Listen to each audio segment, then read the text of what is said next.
Welcome back to England Now 7. Today we are diving into one of the most explosive political stories shaking the UK to its core.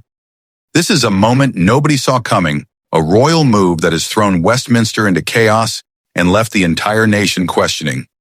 Did the king just hand Nigel Farage real power? And what does this mean for Keir Starmer and the future of British politics? Picture this: Buckingham Palace drops a bombshell announcement. The king appoints Nigel Farage to a brand new advisory role focused on national unity, economic independence, and the most controversial of all constitutional reform. This is not just any appointment, it's a seismic shift that challenges everything we thought we knew about the balance of power in Britain. Nigel Farage, the outsider, the relentless critic of the establishment, now officially inside the corridors of power, backed by the crown itself.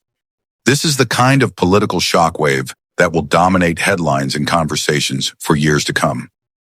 How will Keir Starmer, the Labour leader, react to this stunning blow, especially as his government struggles with mounting pressures on every front? When news broke, Starmer reportedly slammed his briefing folder shut, raised his voice, and demanded to know if the king had consulted the government before making this unprecedented move. He felt blindsided, undermined, and disrespected, and insiders say this was just the beginning of a fierce political battle.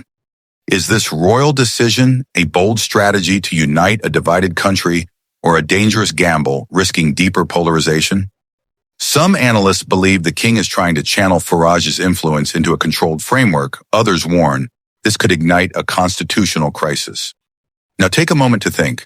What's your take on this royal appointment? Do you see it as a smart move or a recipe for disaster?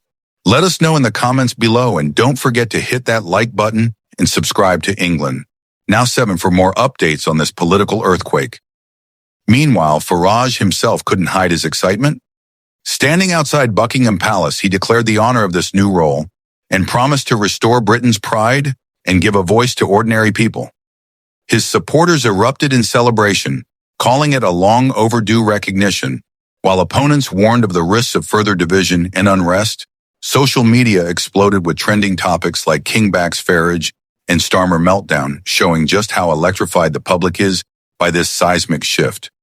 Reliable sources inside Westminster confirm Farage has already been invited to sit in on high-level talks about the future of Britain's constitutional framework.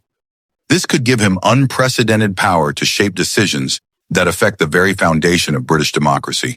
Here's a question for you. Will Farage use this platform to rewrite the Constitution or simply push his political agenda harder than ever? Drop your thoughts below. On the other side, Starmer is said to feel cornered. This is no ordinary political setback, but a personal blow.